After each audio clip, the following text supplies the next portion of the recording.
네, 은혜와 평강이 충만하세요. 오늘은 요한복음 14장 6절을 본문으로 기독교 세계관의 유일성이라는 제목의 말씀으로 함께 은혜를 나누고자 합니다.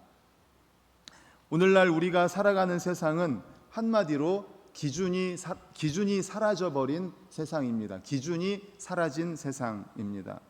과거에는 무엇이 옳고 그른지, 무엇이 참이고 거짓인지에 대해서 사회적인 합의가 있었습니다.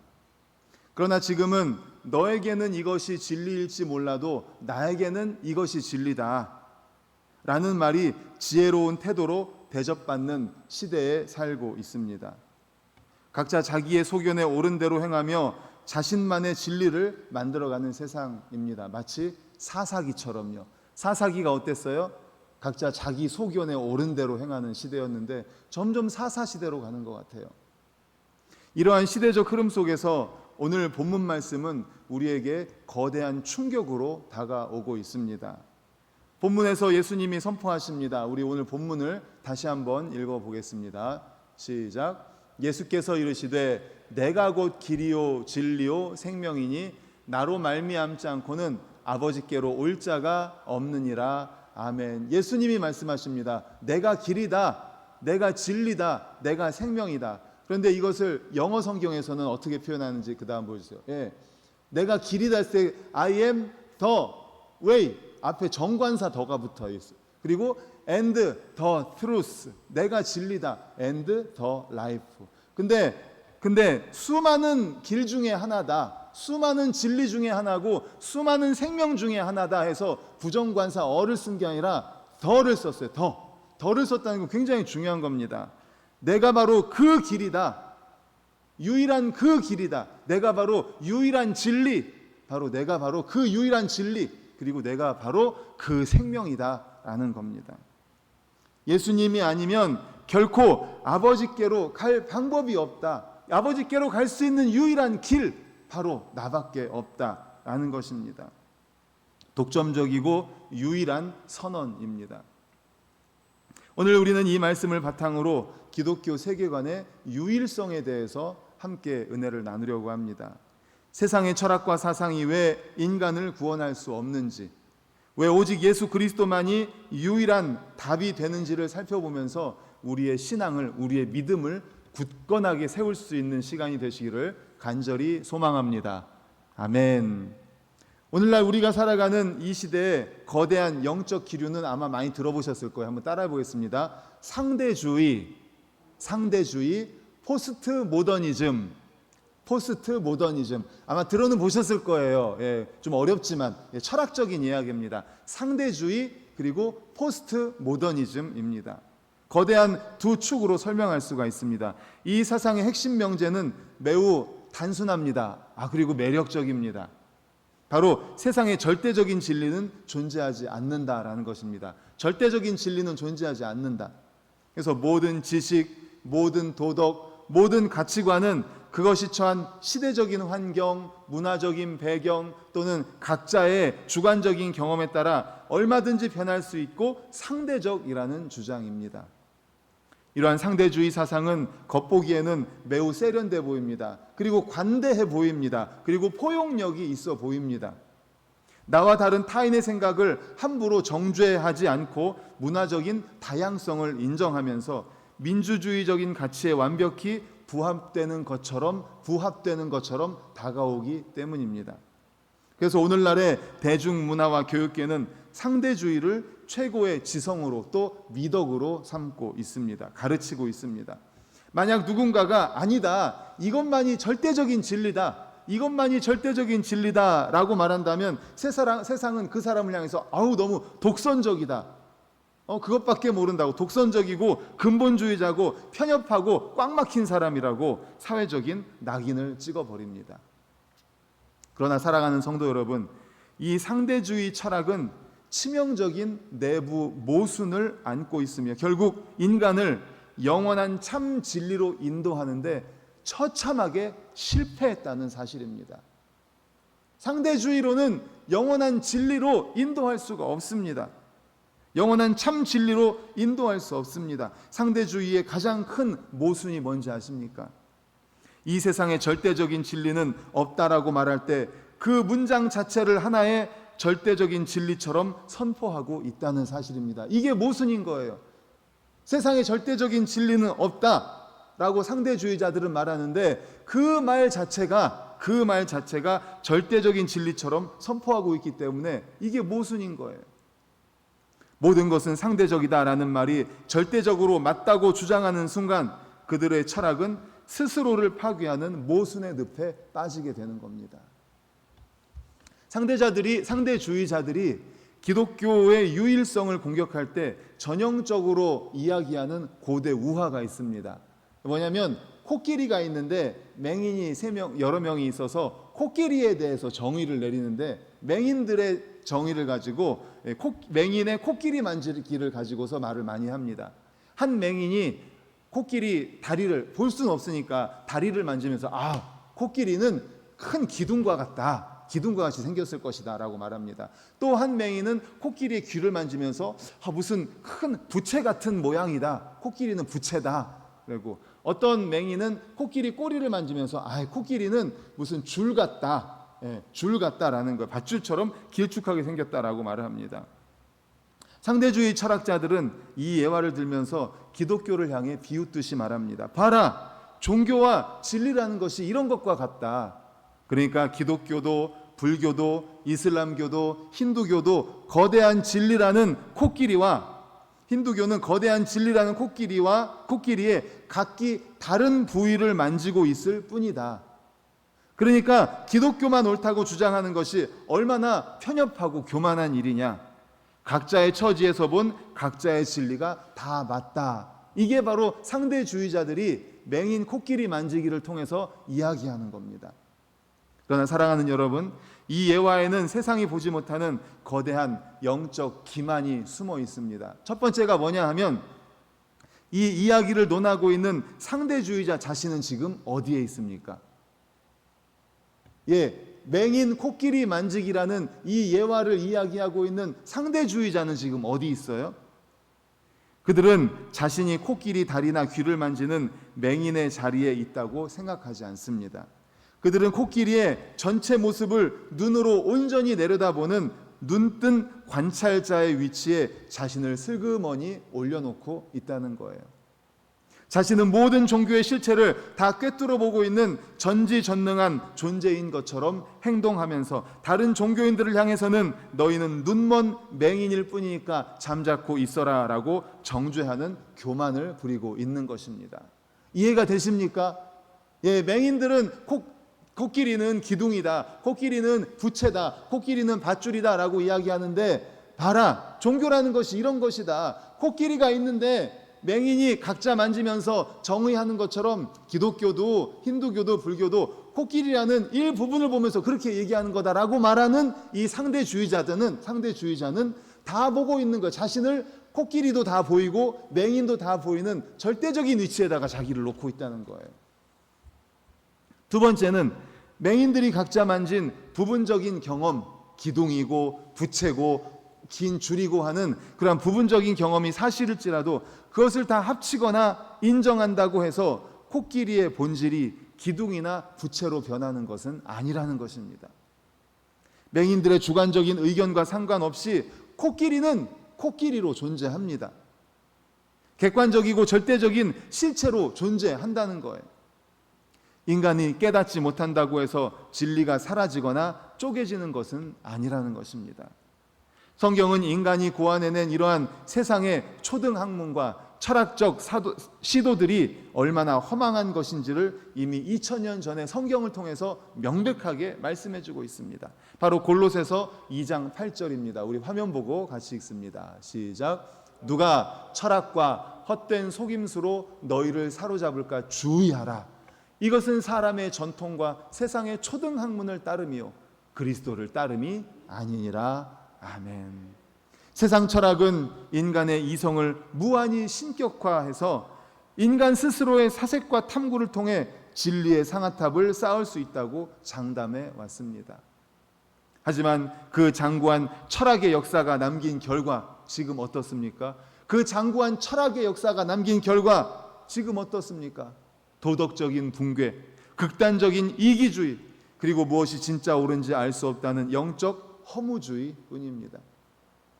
진리의 절대적인 기준, 즉 닻을 잃어버린 인간의 지성은 바다 위를 표류하며 중심을 잡지 못하고 이리저리 흔들리다가 결국 파선할 수밖에 없습니다.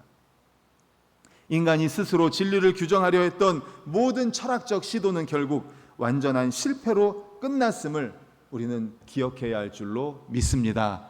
아멘, 아멘. 그렇다면 세상의 똑똑한 철학자들과 종교가들이 오랜 세월 동안 치열하게 연구하고 도를 닦았음에도 불구하고 참된 진리를 발견하는 데 실패한 근본적인 원인이 어디에 있을까요? 왜 그렇게 수많은 똑똑하다고 생각하는 어마어마하게 똑똑한 철학자들, 그런 것들을 생각하는 수많은 사람들이 그렇게 생각했는데 왜 이런 결과로밖에 나올 수가 없을까요? 지금 어마어마하게 정말 유토피아 같은 세상에서 살고 있어야 하지 않습니까? 그런데 어떻습니까? 도덕은 갈수록 무너지고 있습니다. 이기주의, 개인주의는 점점 심해지고 있고 악은 점점 더. 요즘 나오는 드라마 보세요. 지난주에 우리 바이블 티타임 때도 얘기했지만 복수하는 거, 복수가 점점 정당화되고 있고 복수의 강도도 점점 세지고 있잖아요. 그래서 옛날에는 복수한다고 해도 대충 이 정도였는데 요즘은 그냥 칼, 피, 총, 사람 이런 것들이 너무 어마어마해요. 그래서 볼 수가 없을 정도입니다. 그러니까 모자이크 처리까지 해놓잖아요. 그런 것들이 점점 악해지고 심해지고 있어요. 사람들이 그렇게 철학적으로 연구를 많이 하고 좋은 세상을 만들겠다고 인간의 지성을 가지고 유토피아를 만들겠다고 했는데 점점 악해지고 있어요. 왜 그렇습니까? 성경은 그 근본 원인을 인간의 전적 타락에서 찾고 있습니다. 인간의 전적 타락. 인류의 조상 아담과 하와의 범죄 이후에 인간은 단순히 도덕적으로 조금 나빠진 정도가 아닌 거예요. 종교개혁자 칼빈이 이야기했듯이 인간은 전적 타락 상태에 놓이게 된 겁니다. 한번 따라해볼까요? 전적 타락. 예, 타락했는데 조금만 타락한 게 아니라 인간이 전체가 다, 겉으로 보이는 이 몸뿐만 아니라 영혼, 생각, 지성 모든 것이 전적으로 타락했다는 겁니다. 전 존재, 육체와 감정뿐만 아니라 그토록 자랑하는 의지하는 영혼의 핵심, 이성, 지각 모든 것들이 죄로 인해서 완전히 오염되고 부패했다는 거예요. 죄로 인해 영적인 눈이 멀어버린 인간은 스스로의 힘으로는 아무리 밤낮으로 사색하고 고행을 해도 하나님을 알 수 없고 영원한 구원의 진리에 도달할 수 없습니다. 쉽게 설명해 드리면 왜 아프리카나 이런 데 가보면 숲이 많은 곳에 가보면 늪 있죠. 늪 아세요? 예, 늪지. 거기에 빠지면 어떻게 돼요? 계속 빨려 들어가죠. 막 허우적하면 어떻게 돼요? 점점 더 빨려 들어가잖아요. 예, 완전히 늪지에 빠졌어요. 그 늪지에 빠진 사람이 자기를 구하겠다고 자기 머리카락을 이렇게 잡아당기면 구해집니까? 바로 인간의 전적 타락이 그거예요. 전적 타락한 인간이, 완전히 타락해버린 인간이 자신들의 생각을 가지고, 자신들의 이성을 가지고, 철학과 생각 이런 거를 가지고 진리를 찾고 인간을 구원해내려고 한다고 되겠습니까? 바로 이거예요. 늪에 빠진 사람이 자기 머리를 잡아당기는 것과 같은 결과가 나온 거예요. 내부 시스템 전체가 오염되고 망가졌기 때문에 인간 내부의 자원과 힘으로는 그 한계와 죽음의 문제를 결코 극복할 수가 없다는 겁니다. 늪에 빠진 사람을 구해낼 수 있는 방법이 뭡니까? 예, 바깥에서 누군가가 밧줄을 던져주든지 큰 나무를 이렇게 잡도록 한다든지 아니면 바깥에 있는 나무를 붙잡아서 바깥에 있는 어떤 힘에 의해서 나가야 되는 거예요. 진리는 오직 인간 체계 밖으로부터, 즉 초월자이신 하나님으로부터 우리에게 찾아와 주셔야만이 깨달을 수 있는 것입니다. 이것을 우리가 뭐라고 하냐면 계시라고 합니다. 따라해 볼까요? 계시. 그래서 기독교를 무슨 종교라고 해요? 계시의 종교라고 합니다. 기독교는 계시의 종교입니다. 인간이 철학 그런 것들은 인간이 막 찾아가는 거예요. 뭘까 찾아가는 건데 기독교는 그게 아니에요. 하나님이 우리에게 계시해 주신 계시의 종교입니다. 계시의 종교. 우리의 이성적 한계를 이해하기 위해서 쉬운 비유를 하나 들어드리려고 합니다. 개미 아시죠? 개미. 예, 집안에 보면 개미가 돌아다닙니다. 아주 작은 개미가. 그런데 그 개미 중에 아인슈타인 개미가 있다고 생각해 보세요. 개미 중에 엄청나게 똑똑한 개미가 있어요. 예, 아인슈타인 개미가 있어가지고 그 개미가 막 연구를 해서 우리 인간이 요즘 사용하는 게 5G라고 하죠. 예, 2G가 아니라 요즘은 5G를 사용하잖아요. 그만큼 엄청나게 과학이 발전했잖아요. 개미가 아인슈타인 개미가 확 연구를 해가지고 인간의 5G를 이해를 해요. 그리고 인간의 양자 역학 뭐 이런 것들 SF 뭐 과학 이런 것들을 막 이해한다고 스스로 관찰하고 사색한다고 해서 개미가 인간의 5G라든지 인간의 과학 이런 거를 이해할 수 있을까요? 스스로 연구하고 사색하고 그래가지고 1억 년이 지나도 이해할 수가 없습니다. 예, 개미가 가진 생물학적, 개미가 가진 지각적인 그 메커니즘의 체계로는 이해할 수가 없어요. 1억 년이 아니라 더 긴 시간을 연구한다 해도 개미는 인간을 이해할 수가 없습니다. 그 메커니즘, 그 체계로는 이해할 수가 없어요. 이건 원천적으로 불가능한 겁니다. 원천적으로.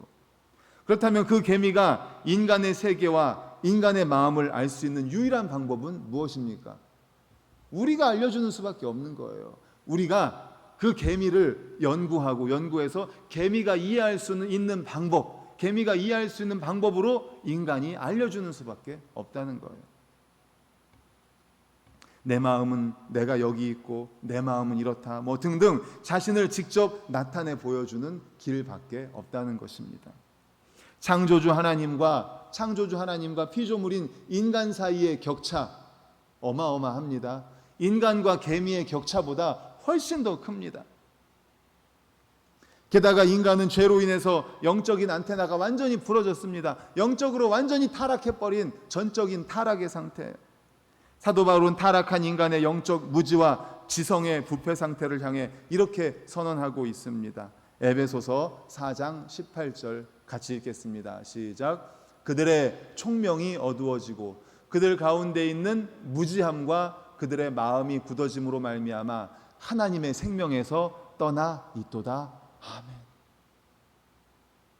총명이 어두워지고 그들 가운데 있는 무지함, 그들의 마음의 굳어짐으로 말미암아 하나님의 생명에서 떠나 있는 인간의 전적인 타락의 상태 바로 이거예요. 하나님에게서 떠나 있는 거예요. 하나님의 생명에서 우리 인류가 떠나 있다는 겁니다. 영적으로 완전히 죽어서 길을 잃고 헤매고 있을 때, 스스로 진리를 찾을 수 없어 절망하고 있을 때 진리이신 하나님께서 직접 인간의 몸을 입고 시공간의 역사 속으로 뚫고 들어오셨습니다.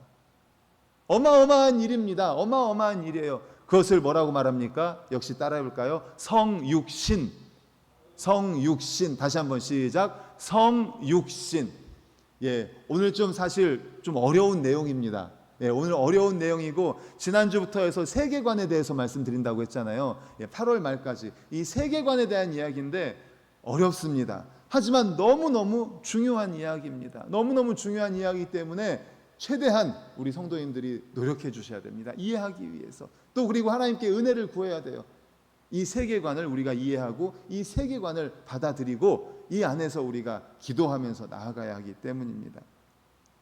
그런데 아까 말씀드린 것처럼 개미의 지능으로는, 개미의 이 메커니즘으로는 인간을 1억 년이 지나도 이해할 수 없어요. 그 자체가 체계가 완전 달라요. 원천적으로 안 돼요. 그러니까 인간이 개미를 연구하고 그래서 개미가 이해할 수 있는 수준으로 알려주는 방법밖에 없어요. 그게 바로 성육신이에요. 우리가 하나님을 이해할 수 있습니까? 피조물이 우리를 만드신 하나님을 어떻게 이해합니까? 이해할 수 없습니다. 우리 이성으로는, 우리 지성으로는 이해할 수 없습니다. 이해할 수 없어요. 우리가 이해할 수 있는 방법은 뭐예요? 하나님이 우리 수준으로 낮아져가지고 우리가 이해할 수 있는 방법으로 알려주시는 길밖에 없어요. 그게 성육신인 거예요. 우리는요, 눈에 보이는 것을 믿습니다. 그렇기 때문에 하나님이 인간의 몸을 입고 이 땅에 오신 거예요. 우리 눈에 보여주기 위해서. 하나님은 보이는 분이 아닙니다. 하나님은 신이십니다. 눈에 보이는 분이 아닌데 우리가 이해할 수 있는 방법, 눈에 보이는 방법, 바로 우리 인간의 몸을 입고 이 땅에 오신 것입니다. 영원하신 진리가 인간의 눈으로 볼 수 있고 손으로 만질 수 있는 예수 그리스도라는 한 인격으로 찾아오신 겁니다. 그래야 우리가 받아들일 수 있으니까. 사도 요한은 이 놀라운 비밀을 이렇게 증언합니다. 요한복음 1장 18절 말씀 화면 보고 있습니다. 시작. 본래 하나님을 본 사람이 없으되 아버지 품속에 있는 독생하신 하나님이 나타내셨느니라. 아멘. 하나님을 본 사람이 없으되 아버지 품속에 있는 독생하신 하나님, 바로 예수 그리스도죠. 인간의 몸을 입고 이 땅에 오신 예수 그리스도, 그분 안에 하나님을 보여주신 거예요.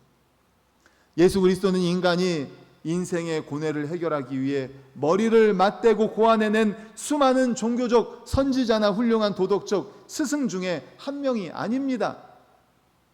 4대 성인, 5대 성인 이야기하잖아요. 예수님은 그런 분이 아니에요.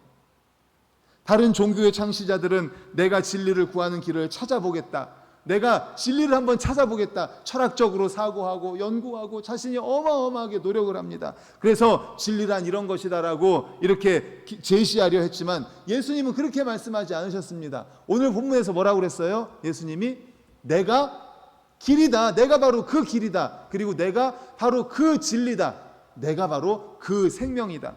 인간은 찾으려고 합니다. 연구하려고 합니다. 철학적으로 생각해서 무엇이 진리인지 막 발견하려고 해요. 그런데요, 우리 수준을 넘을 수가 없습니다. 우리 생각을 넘을 수가 없습니다. 그런데 우리는 전적으로 타락했기 때문에 마치 늪 속에 빠져서 우리 머리를 잡아당기면서 우리가 살려고 하는 거예요. 우리의 생각으로는 해결을 할 수가 없어요. 우리는 완전히 타락했기 때문에. 그래서 우리가 이해할 수 있는 방법으로 하나님이 인간의 몸을 입고 이 땅에 오셔서 말씀하십니다. 내가 길이다. 너네들이 그렇게 찾고 싶어하는 그 길, 나다. 너희들이 그렇게 알기 원하는 진리, 그게 바로 나다. 할렐루야, 아멘. 우리가 이해할 수 있는 방법으로 알려주시려고 한 것이 바로 예수 그리스도인 거예요. 예수님 자체가 진리의 출처이시고 하나님을 보여주는 완벽한 유일한 계시라는 사실을 믿으시기를 간절히 축원합니다. 아멘. 그러므로 기독교 세계관이 가지는 독점성, 유일성은 우리 기독교인들이 다른 종교를 무시하려는 옹졸한 독선에서 나온 것이 절대로 아닙니다. 그것은 하나님께서 죄인을 구원하시기에 허락하신 유일한 하늘의 통로, 즉 계시의 유일성에서 비롯된 하늘의 법도라는 사실을 믿으시기를 간절히 축원합니다. 아멘, 아멘. 이제 세상의 모든 사상적 시도가 실패했고 오직 인간의 몸을 입고 오신 예수 그리스도만이 구원에 이르는 유일한 진리의 계시자이심을 확신한다면 이제 우리에게는 매우 엄중한 질문이 남게 됩니다. 그렇다면 이 유일한 진리를 소유한 우리는, 유일한 진리 예수 그리스도를 믿고 구원받아서 예수만이 진리라는 사실을 소유한 우리는 이 땅에서 어떻게 살아야 하는가입니다. 진리를 안다는 것은 단순히 머릿속 지식의 서랍 속에 종교적 교리를 몇 개 추가하는 지적 유의가 아닙니다. 이것은 세계관이 바뀌는 거예요. 지난주에 말씀드렸지만 우리 안에 엄청난 폭탄이 터진 거예요. 세계관이 바뀐다는 건요, 조그만한 폭탄 정도가 아니에요. 원자 폭탄보다 더 어마어마한 힘이 있는 폭탄이 우리 안에 터진 거예요. 우리 안에 터진 거예요. 삶의 전 영역이 뒤흔들리는 겁니다. 우리가 이 유일한 진리이신 예수 그리스도께 도달하고 그 능력 안에 머물기 위해서는 세 가지의 명확한 삶의 태도가 요구됩니다. 이 또한 한번 따라해 보겠습니다. 온전한 신뢰, 온전한 신뢰. 예. 완전히 온전한 신뢰. 적당히 믿는 게 아니에요. 완전히 믿는 거예요. 그리고 말씀 중심의 삶. 따라해 보세요. 시작. 말씀 중심의 삶. 그리고 타협 없는 증인의 삶. 타협 없는 증인의 삶. 예수 그리스도에 대한 온전한 신뢰가 있어야 돼요. 그리고 예수님께서 말씀하신 대로 이 하나님의 말씀, 성경 말씀 중심의 삶을 살아야 되고 증인의 삶을 살아야 한다는 것입니다.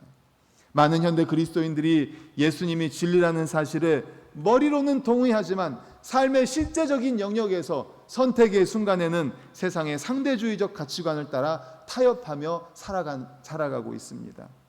그러나 성경이 말하는 믿음은 지적 동의를 넘어서서 내 안에 내 삶의 전체를 진리 위에 완전히 던지는 헌신을 요구합니다.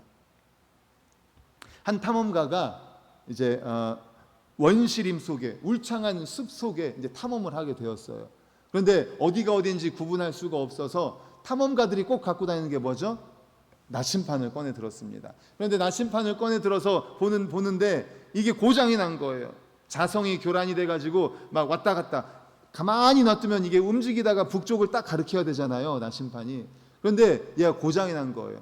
도저히 가만히 있지 못하고 계속 움직이는 거예요, 고장이 나가지고. 그래서 어떻게 해야 될지 모르고 방황하고 있었는데, 그때 이제 가이드, 원주민 가이드가 선생님, 나침판을 덮으십시오. 이 나침판 고장 났습니다. 아유, 그럼 어떻게 합니까? 예, 하늘을 보십시오. 하늘을 보고 저 북극성을 따라가십시오. 저 북극성은 변하지 않습니다. 사방이 변하고 또 나침반이 흔들려도 저 별의 위치는 결코 변하지 않습니다. 이제 나침판을 주머니 속에 넣고 북극성만 보고 따라가십시오. 북극성만 보고. 탐험가가 살 수 있는 유일한 방법은 무엇입니까? 흔들려서 우리를 안내해 주지 못하는 그 나침판을 따라가는 것이 아니라 변하지 않는 북극성을 보고 따라가라는 거예요. 여기 고장난 나침판은 무엇입니까? 끊임없이 변하는 세상의 가치관입니다. 우리 자신의 불안한 감정입니다. 세상은 시시각각 이게 성공의 길이다, 이게 행복의 길이다 라면서 우리를 유혹하고 흔들어 놓습니다. 반면 하늘의 북극성은 결코 변하지 않는 유일한 진리이신 예수 그리스도와 그분의 말씀입니다. 오늘날 많은 성도들이 입술로는 예수님이 북극성이라고 말하면서, 북극성이라고 고백하면서 입술로는 주님 따라가겠습니다, 주님을 선택하겠습니다 라고 말하지만 어떻습니까? 수많은 선택의 기록 가운데에 자꾸만 나침판을 꺼내들어요. 자꾸 흔들리는 거예요. 북극성을 보고 예수 그리스도를 보고 바라보고 나아가야 되는데 자꾸 인생의 나침판을 꺼내들고 세상의 상대주의를 보고 흔들리고 있는 거예요. 세상의 재물과 유행과 타협의 바늘을 보면서 이리저리 방황을 하는 겁니다. 참된 진리에 도달한다는 것은 내 생각과 세상의 조류가 아무리 요동치고 흔들거린다고 할지라도 변함없는 북극성 되시는 예수 그리스도를 따라가는 겁니다. 거기에 내 삶의 방향타를 고정하고 묵묵히 그 길을 걸어가는 믿음의 결단이 필요한 겁니다.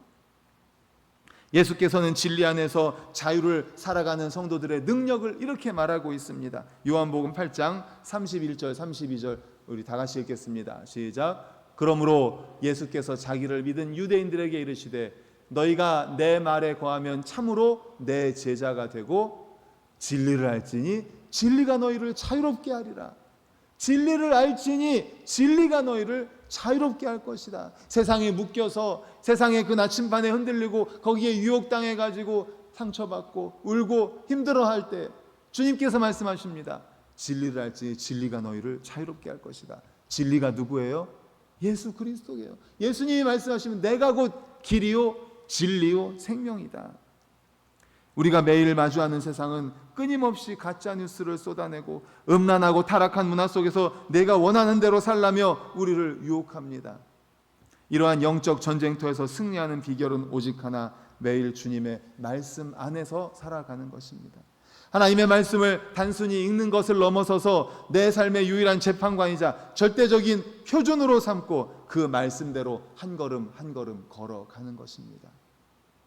나아가 우리는 이 유일한 진리를 깨달은 자로서 진리가 없어 어두운 죄악의 길로 달려가고 있는 이 세상을 향해 초대교회 사도들처럼 예수가 유일한 진리입니다, 예수 그리스도를 믿으십시오, 예수만이 유일한 진리입니다 라고 담대히 선포하는 진리의 증인, 진리의 증언자들, 증거자들이 되시기를 간절히 축원합니다. 주님께서 말씀하셨습니다. 사도행전 4장 12절 우리 화면 보고 읽겠습니다. 시작.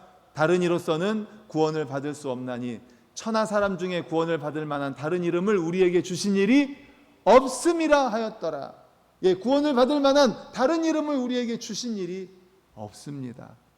예수 그리스도밖에 없습니다.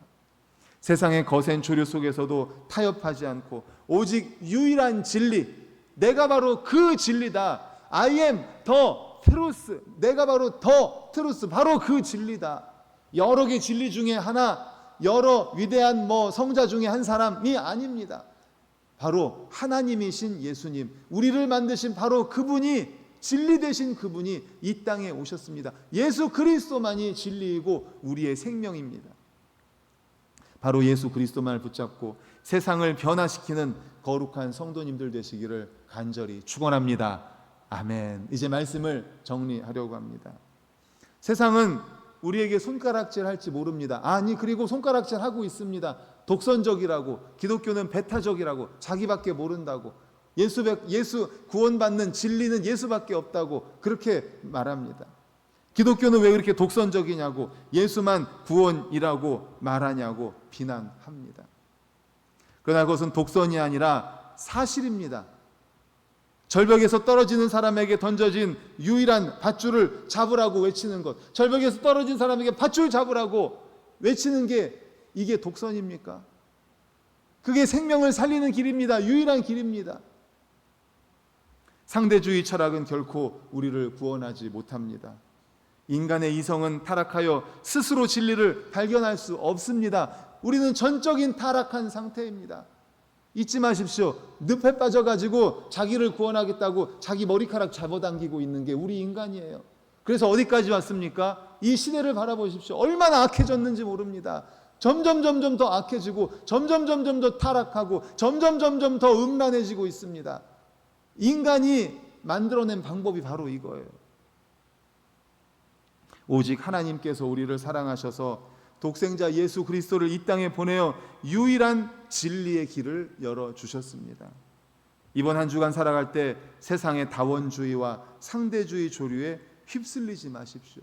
북극성을 바라보고 가십시오. 내 나침판을 보면서 흔들리는 그 나침판, 세상의 유혹과 이게 옳다 저게 옳다, 이게 행복이다 진짜 행복이다, 이게 진리다라고 말하면서 우리를 유혹하는 이 나침판 집어넣으시고요, 유일한 진리 되시는 북극성 되신 예수 그리스도를 바라보시기를 간절히 축원합니다. 유일한 길이요 진리요 생명 되신 예수 그리스도의 말씀 위에 굳게 서서 그러므로 그분을 온전히 신뢰함으로 세상에 줄 수 없는 참된 자유와 생명을 누리는 우리 모든 성도님들 되시기를 간절히 축원합니다. 아멘. 다 같이 자리에서 일어나셔서 우리